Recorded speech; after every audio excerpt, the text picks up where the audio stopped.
기생충의 경제학. 설마 나한테도? 코를 겨드랑이로 향하게 한다.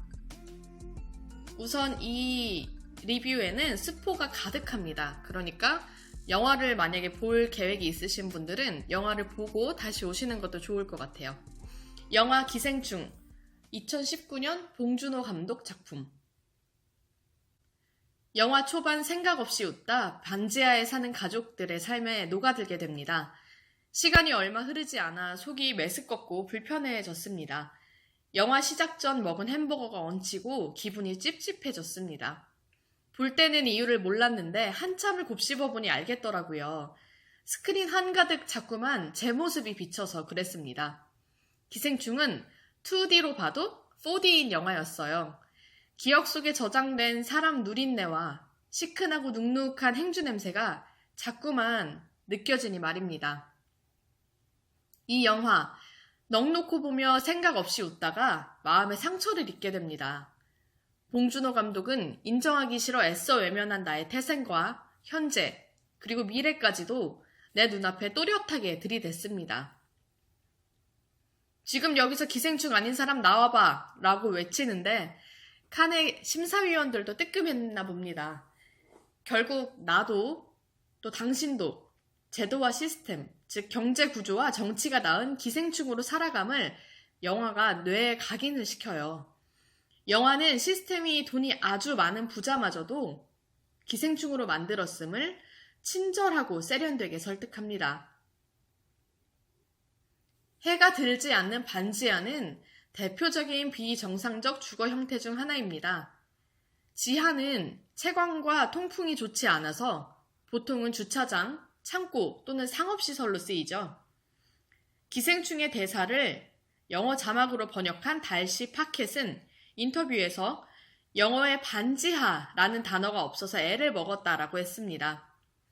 적은 예산에 삶의 존엄과 기본권을 구겨넣을 수밖에 없는 우리네 도시살이의 슬픈 현실이 담긴 단어가 바로 반지하죠.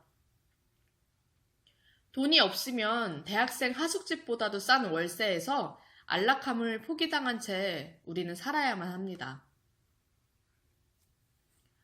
봉준호 감독은 집을 통해서 지금 우리 사회의 빈부격차를 적나라하게 보여줍니다. 송강호 씨가 연기했던 기택네 가족은 큰 길에서 가파른 시멘트 계단을 몇십 개나 내려가야 또 골목길이 나타나요.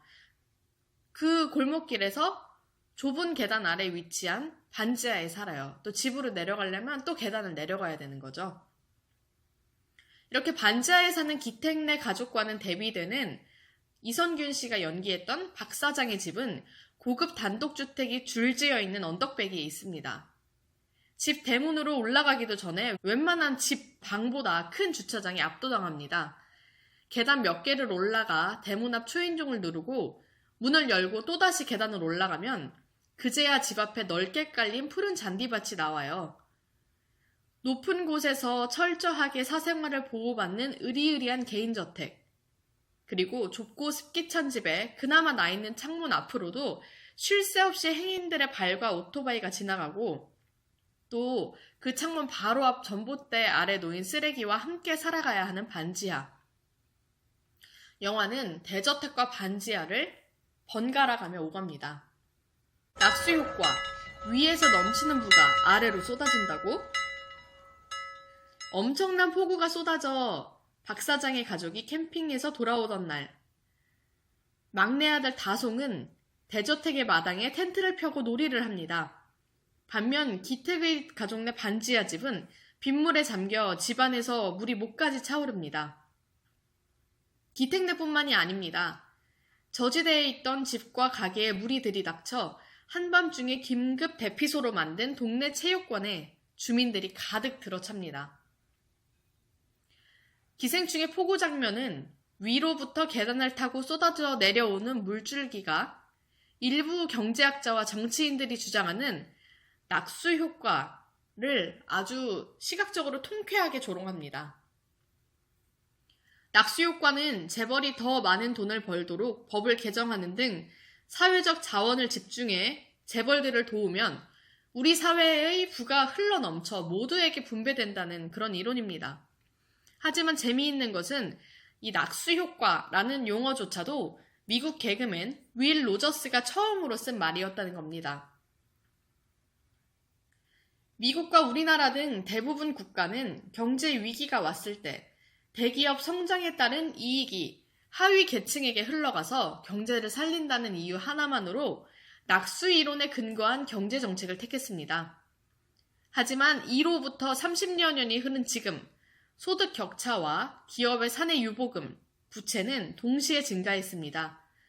프랑스 경제학자 토마 피케티가 쓴 피케티의 자본에 따르면 미국이 80년대 초반부터 신자유주의 낙수 효과를 채택한 이후 오히려 소득 격차가 매우 심화됐습니다.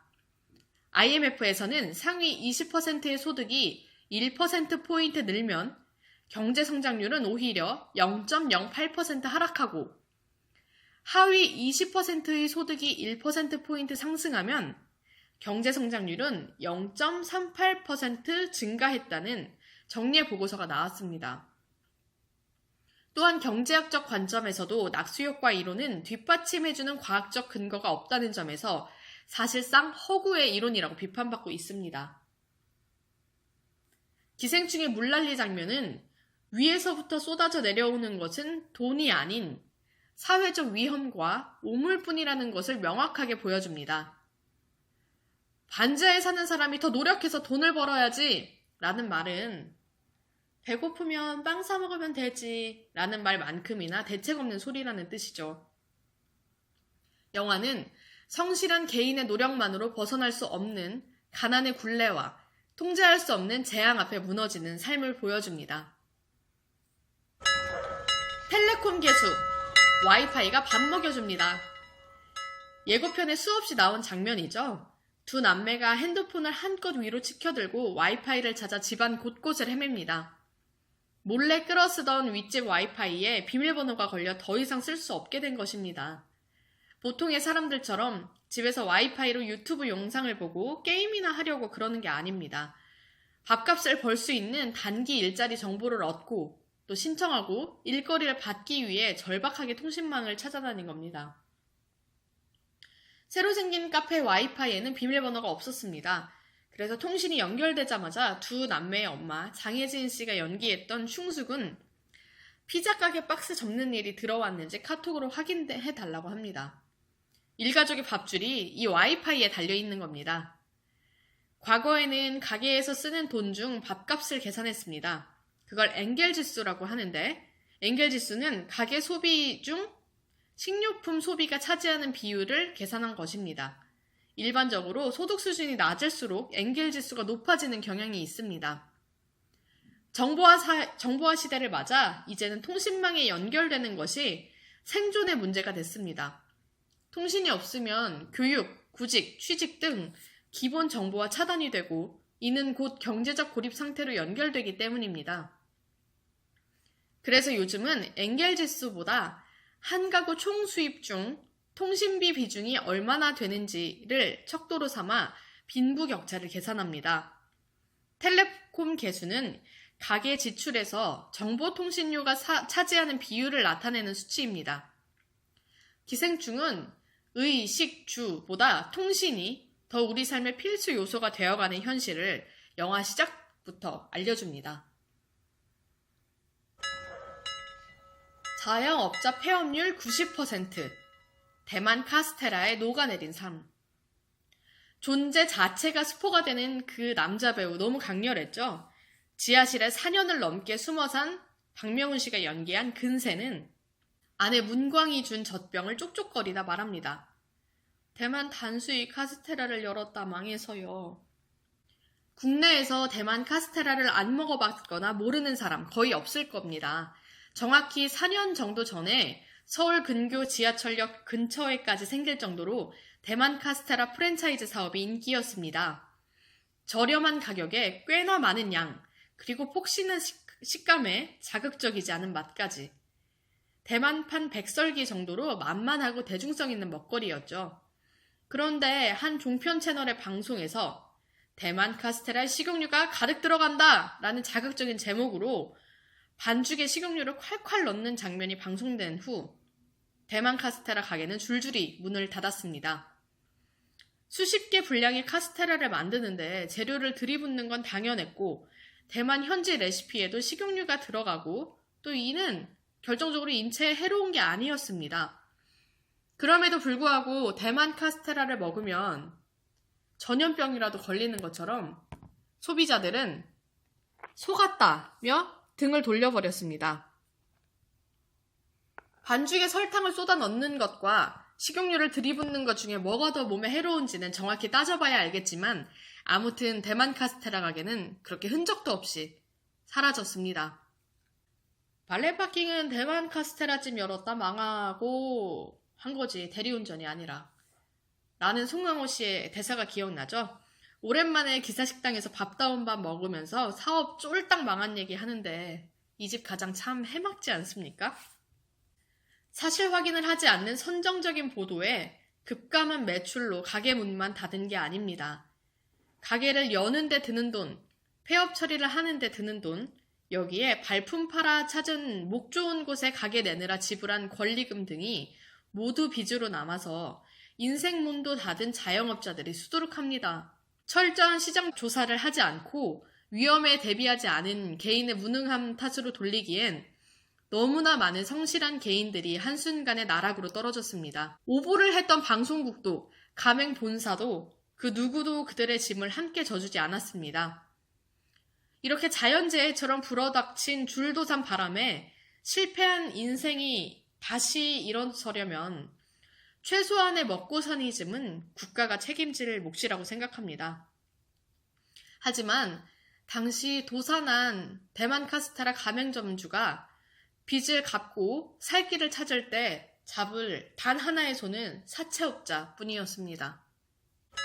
부자 증세, 당신들의 치안을 위해. 부자에게 세금을 가장 많이 거둘 수 있는 정치 슬로건은 가난한 사람이 많아지면 당신 집 근처에 치안이 위협받습니다. 라고 외쳐야 한다는 우스갯소리가 있습니다. 세금을 늘려 보편적인 복지 시스템들이 만들어진다면 더 많은 사람이 행복한 삶을 누릴 수 있습니다. 따위에 내 주머니에서 나가는 세금을 낼 사람이 많지 않다는 겁니다. 영화 속에서 성실하게 노력해 자수성가한 나름 착한 부자 박 사장도 이유도 모른 채 피해자가 돼버렸습니다. 경제 시스템과 조세 정책이 이래도 수정이 필요 없을까요? 누군가 부를 축적할 때는 개인의 뛰어난 능력뿐만 아니라 전쟁이 없고 전기와 물이 들어오는 안정적인 환경, 그리고 운도 매우 좋아야 돼요. 그리고 다른 사람들의 도움이 필요합니다. 무인도에서 혼자 부자가 될 수 있는 사람은 아무도 없다는 말입니다. 따라서 제도와 시스템이 누군가를 부자가 되도록 도왔다면 성공한 사람이 이익을 사회에 환원하는 건 어쩌면 당연한 얘기입니다. 하지만 오랜 시간 한국의 법과 경제정책은 오히려 부자들의 주머니를 채우는 것을 돕고 세금도 감면해줘 오히려 부자들이 보통 사람들의 수입에 비해 그러니까 부자들은 보통 사람들보다 수입에 비해 더 적은 세금을 내는 기형적인 형태를 이어왔습니다. 기생충을 거칠게 요약하면 한국 사회의 경제적 불평등은 상류층에게도 위험한 사회를 만들어서 당신들의 생명도 빼앗을 수 있을 것이라는 메시지를 주는 이야기였죠. 잘못된 경제제도는 보통 사람들을 가난에서 못 벗어나게 할 뿐만 아니라 성실하게 노력해 부를 쌓은 이들의 삶조차도 위협하는 현실을 보여주는 거죠. 쉬운 회고. 너 내 맘에 안 들어. 그냥 나가. 얼마나 유능하고 성실한가는 상관없습니다. 수년간 나를 위해 일한 사람도 처음 보는 누군가의 말 한마디에 그리고 내 신경을 거슬리게 하는 행동 하나에 바로 해고해버리죠. 내 직원을 둘러싼 의혹이 사실인지 확인하는 전화 한 통도 귀찮습니다. 밖에는 돈만 주면 일한다는 사람이 한 트럭은 쌓여있으니까 말입니다. 사용주의 근거 없는 의심에 성실한 노동자는 하루아침에 그냥 일자리를 잃어버립니다. 가사도우미와 운전기사뿐만이 아니죠. 많은 노동자들이 그렇게 소리 없이 교체당했습니다. 어떻게 보면 모두 법과 제도의 보호를 받지 못해서죠. 기생충은 한국의 사용자와 노동자, 갑과 을의 관계도 비춥니다. 나를 위해 일하는 사람에 대한 인간적인 존중과 배려는 모두 엄마 뱃속에 두고 나왔습니다. 태어나면서부터 갑의 입장인 사람뿐만 아니라 자수성가한 박 사장도 매한가지입니다. 실제로 한진 일가 등 대기업 오너와 가족들이 종업원에게 고함을 지르고 폭력을 가하는 것만이 갑질이 아닙니다. 눈에 보이는 갑질을 하지 않더라도 누군가의 밥줄을 손에 쥐고 한순간에 조용히 끊어버리는 것 역시도 갑질입니다.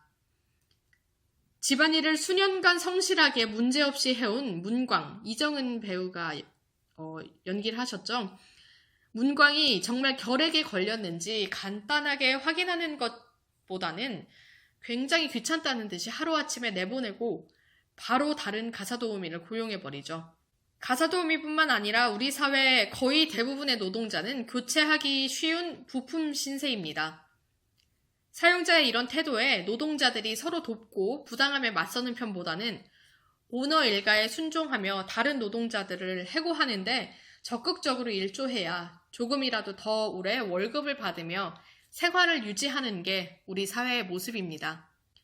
계층이동의 사다리, 조선시대 유물 아니었소? 기택의 아들 기우, 최우식 배우가 연기를 했죠.는 사수생입니다. 명문대에 다니는 친구와 그가 영화 속에서 보이는 성향에 비춰볼 때 대충 점수에 맞춰가면은 중위권 대학 등 어느 대학이든 갈 수 있었을 테지만 기우는 오로지 최상위권 대학교를 목표로 계속 도전을 해왔습니다. 자신이 가고 싶었던 연세대학교의 재학 증명서를 위조하면서도 나는 이거 범죄라고 생각 안 해요. 여기를 꼭 갈 거예요. 라고 태연하게 말합니다. 시대가 많이 바뀌었다고 하지만 여전히 명문대학교 졸업장은 고소득 직종을 얻는 보장된 길이고 상류층과 인맥을 쌓아 계층을 높이는 기회입니다.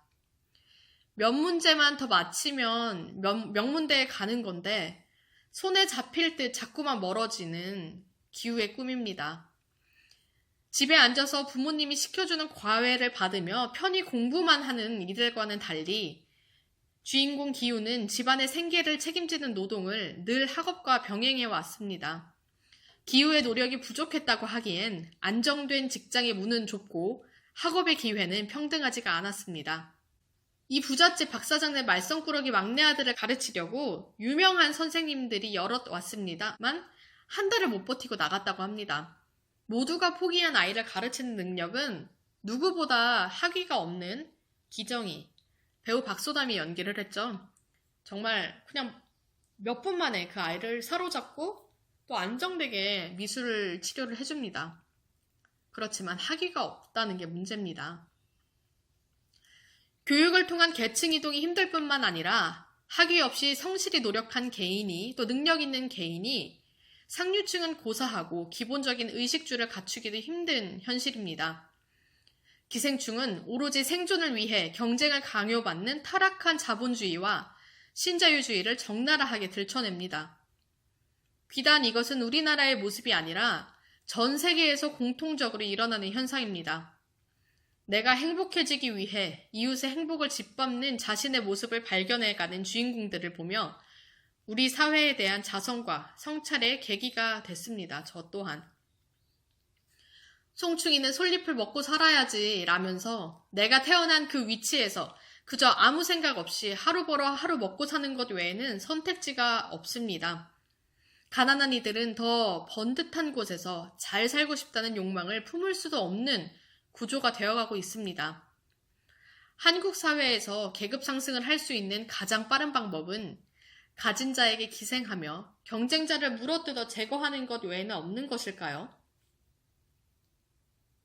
신뢰, 부자의 금고를 채우는 가장 단단한 자물쇠.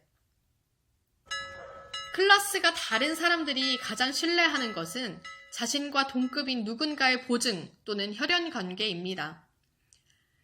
세상의 수많은 위협과 변수들로부터 나와 가족을 안전하게 지키는 장치라고 생각하는 해서죠. 대기업과 세계 유수의 기업들은 신입사원 공채를 제외한 경력직 또는 특수직 선발의 경우 대부분 추천제를 활용합니다. 아름아름이죠. 하버드 등 아이비리그 역시 졸업생의 혈연과 추천을 가장 신뢰도 높은 평가 지표로 삼습니다. 사람을 뽑을 때 시간과 자원을 절약하는 방법이지만 반대로 대다수의 평범한 사람들은 양질의 일자리와 교육의 기회조차 얻지 못하는 것입니다. 좁은 자리에 뛰어난 실력을 갖춘 사람이 들어가는 게 아니라 같은 레벨의 사람이 추천한 누군가가 들어가는 비합리적 결과를 낳습니다. 하지만 실제 우리 사회는 실력보다는 돈으로 산 종이 한 장짜리 학위만 있으면 인생이 쉽게 풀리죠. 기후는 사회의 상류층에 이 같은 특성을 파고들었습니다. 보통 사람들은 있는지조차도 알 수 없는 꿀 일자리를 여는 유일한 열쇠가 이들과 같은 계층인 척 사기를 치는 것뿐인 현실이 매우 아프죠. 매번 사업이 망하는 아버지의 뒤치다꺼리를 하며 생계를 이어가느라 하루 종일 소일거리 아르바이트를 하며 번번이 대입 시험에도 낙방을 하는 주인공이죠. 아무리 성실히 노력해도 그저 인간답게 살 수 있는 최소한의 수입조차 보장이 되지 않습니다. 천재성이 없으면 노력을 해도 최저임금도 못 받는 삶을 지속하는 개인은 감히 부자가 되고 싶은 욕망도 금물입니다. 하지만 기후 친구 민혁이 들고 온 수석과 함께 부자가 돼서 안락한 삶을 살고 싶다는 욕망이 기후의 가슴을 가득 채웁니다. 냄새와 어두운 계단으로 상징되는 계층 차이는 뜬금없이 선물 받은 수석, 이게 바로 욕망이죠. 때문에 이 차이가 좁혀지는 듯 보이지만 수석의 무게는 결코 가볍지 않습니다. 가사노동, 엄연한 경제활동입니다. 자녀들과 보기 민망하다는 일부 불편한 여론이 있었던 박사장과 연교, 조여정 씨가 연기를 했죠. 제정신입니다. 박사장 부부는 소파에 누워 손으로 서로의 성욕을 채워줍니다. 이 장면에서 결국 가진 자들이 자신의 손으로 할 수 있는 건 상대방의 성욕을 채우는 아주 기본적인 것일 뿐이라는 걸 보여주는 게 아닐까요?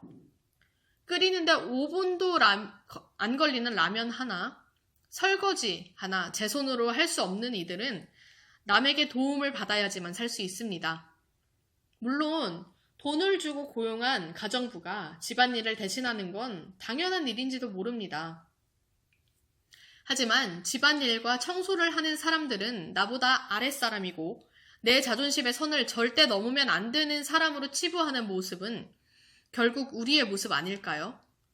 매일 성실하게 건물과 지하철 그리고 거리를 닦는 청소 노동자나 가사 노동자가 나와 완전히 같은 사회적 위치에 있다고 생각하지는 않으니 말입니다. 우리의 의식 속에는 은연중에 힘들고 더러운 일 안 하려고 노력하고 돈 버는 거지 라는 생각이 있는지도 모릅니다. 이 역시도 우리의 경제와 교육 시스템이 만든 의식이죠. 나바호족, 영혼까지 빼앗긴 그들. 박 사장의 막내 아들 다송은 스스로를 지키기 위해 인디언 원주민 복장을 하고 인디언 화살을 집안 곳곳에 쏘며 돌아다닙니다. 사실 다송이 하고 다니는 인디언 복장은 나바호족의 전통 복식입니다. 아메리카 대륙의 선량한 주인이었던 그들은 침략자들에 의해 하루아침에 삶의 터전을 빼앗긴 대표적인 종족입니다. 기생충은 나바호족 복장을 한 아들 다송 역시 사회 시스템이 만든 침략자들에게 삶의 터전을 빼앗기고 평생 씻을 수 없는 트라우마를 입게 되는 과정을 보여줬습니다. 박근혜, 당신을 향한 오마주. 영화 속에서 박근혜 전 대통령을 생각나게 하는 장면이 여럿 있습니다. 먼저 연교는 집안의 모든 예산에 대한 사용과 통제권이 있습니다. 집안 살림과 아이들의 교육을 맡은 연교는 주변 사람들의 말 한마디에 휘둘리는 꼭두각시 같은 모습을 계속 보여줍니다. 박근혜 씨를 대통령 만들고 빨대 꽂아 살았던 기생충들의 이야기는 지금도 재판장에서 계속 밝혀지고 우리들의 아픈 역사로 기록 중입니다. 또 박 전 대통령은 청와대에서 자주 강아지들을 안고 다녔습니다. 연교도 늘 강아지를 안고 다니며 저택 안에서 강아지 3마리를 키우죠. 물론 강아지를 돌보는 일은 모두 가사도우미의 몫입니다. 또 가사도우미 문광의 올림머리는 어디서 많이 본 것 같지 않습니까? 박 전 대통령의 올림머리와 어딘지 모르게 닮아 있습니다. 또한 근세의 지하실 한쪽 벽면에 가득 채운 전직 대통령들의 흑백사진, 자신을 거두어 먹이는 건 아내인 문광임에도 불구하고 그는 늘 박 사장을 찬양합니다. 국민연금처럼 개인의 손바닥에 실제로 정말 100원 하나라도 떨어지는 그런 몇 푼의 돈도 필요 없습니다. 그에게는. 자신의 존재도 모르는 박 사장의 사진을 놓고 찬양하며 그가 알아주지 않더라도 매일 전등을 깜빡이며 경애와 존경의 신호를 보냅니다. 근세의 행동에서 일부 맹목적으로 박정희 전 대통령을 찬양하는 태극기 부대의 모습이 겹쳐 보였습니다. 신자유주의 미국을 찬양하며 북한은 무조건 없애야 할 빨갱이라고 외치는 태극기 부대를 상징하는 근세 위에 올라서서 문광이 북한 아나운서의 목소리를 흉내내는 장면에서 알 수 없는 통쾌함을 느꼈습니다. 죽어가면서까지 박 사장님 리스펙트를 외치던 근세의 충성은 종교에 가깝습니다. 박 사장 가족이 이 집에 오면서부터 가사도우미를 하며 집안의 모든 것을 가장 잘 알고 있는 문광의 모습에는 비선실세였던 최순실의 모습이 여러 번 보입니다. 안절부절하며 다리를 덜덜 떨고 있는 은교에게 매실청 좀 드실래요? 긴장 확 풀리게 라고 하는 문광. 꽤나 능숙하게 먹을 것으로 상황과 연교를 통제합니다. 이 모습은 올해 3월 시사저널에서 공개한 박근혜 대통령과 최순실의 녹취록과 매우 흡사한 모습을 보입니다. 녹취록의 일부입니다. 박 전 대통령이 그게 낫지, 품위가 있어야지, 이게 기와 한 장만 딱. 그러자 최순실 씨가 과일 갖다 드릴까요? 라고 말하고 박 전 대통령은 네? 그러자 최순실 씨가 과일 더 드세요. 박 전 대통령은 근데 하여튼 기와 하나만 갖고 이렇게 좀 청와대에 하면 안 될까요? 이거는 좀 이상하지만 이건 기왕과 뭔가 이게 그러면 안 될까요? 최순실 씨가 이렇게 답합니다. 그거는 안 될 것 같아. 왜냐하면 사시는 데를. 그러자 박 전 대통령이 좀 촌스럽죠. 상징적으로 만들어야지. 너무 똑같이 하려고 하니까 이상해졌잖아요. 그러자 최순실 씨의 말이 기가 막힙니다. 나토 드세요. 박 전 대통령은 또 네? 라고 하고 최순실은 나토. 무슨 말인지는 잘 모르겠지만 어쨌든 과일이나 먹고 나토나 드시라고 합니다. 무능한 정부의 정치와 경제정책 그리고 사법 시스템까지 기후가 뇌의 사상태에서 깨어나 배꼽을 잡고 웃으며 비웃습니다. 하지만 그조차도 단 한 가지 진실 앞에서는 웃음을 멈춥니다. 박근혜 전 대통령 탄핵 사태의 시발점이 된 JTBC 뉴스룸 보도에 고마운 마음을 담아 봉준호 감독이 서복현 기자와 심수미 기자를 영화 속에 깜짝 선물로 등장시켰습니다. 봉준호 감독은 신작에서도 수많은 개인의 삶을 파괴하는 재앙과 무력한 정부의 모습을 그렸습니다. 늘 끔찍한 위기에서 벗어나려면 개인과 가족이 자구책을 찾는 수밖에 없습니다. 영화가 아닌 우리의 현실이 그렇습니다. 시간이 흐르고 조금씩 긍정적인 방향으로 정책이 변하고 있다고 해도 보통의 사람들의 삶은 늘 투쟁 상태입니다. 안전하고 편안한 집에서 가정을 꾸리는 일은 점점 더 하늘의 별 따기가 되어가는 현실입니다. 자, 그래서 다 함께 잘 살 수는 없나요? 제가 갓난아기였을 때 우리 집은 언덕 끝 옥탑방에 살았다고 합니다. 어머니는 뜨거운 물이 나오지 않는데 가스비를 아끼려고 1층 주인집에 내려가 눈치를 보면서 따뜻한 물을 길어 올라와 싱크대에서 저를 씻겼다고 합니다. 또 저희 이모는 반지하에서 살았습니다. 아직 뒤집기에 서툴렀던 친척 언니의 등 위로 기어가는 지네와 갓난쟁이 주변을 소리 없이 튀어다니는 곱등이를 보는 것이 일상인 그곳 말입니다.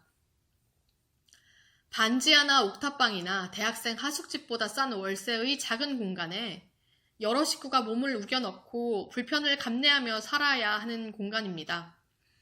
엄마와 이모는 하루라도 빨리 이곳에서 벗어나자며 얼굴에 바를 로션 살 돈을 아껴 서울 외곽의 작은 아파트로 이사했습니다. 엄마와 이모는 요즘도 살면서 가장 행복한 순간이었다며 10년을 정말 아끼고 아껴서 아파트로 이사하던 날을 회상합니다. 저는 좀 슬퍼지는데 말이에요. 생각해보니 우리 집도 운이 억수로 좋았던 것이었어요. 10년 동안 누구 하나 아프거나 다쳐서 병원비가 필요했다면, 또 잘못된 보도로 집안 사업이 속절없이 망해서 빚더미에 앉았다거나, 아니면 자식들이 과외를 시켜달라고 졸랐다든지, 돈이 아주 많이 드는 예술이나 체육 분야의 꿈을 제가 품었다면 작은 아파트 한 칸은 손에 넣지 못했을 겁니다. 영화 기생충에서 모든 도전에 실패한 기택은 더 이상 계획이라는 걸 하지 않게 됩니다. 반면에 아들 기우는 늘 계획을 하고 계획에 없던 일이 일어나면 어찌할 줄을 모릅니다. 하지만 그의 계획이 과연 성공할지 가능성이 매우 낮아 보이죠. 이 가족은 성실한데 운이 나빴습니다.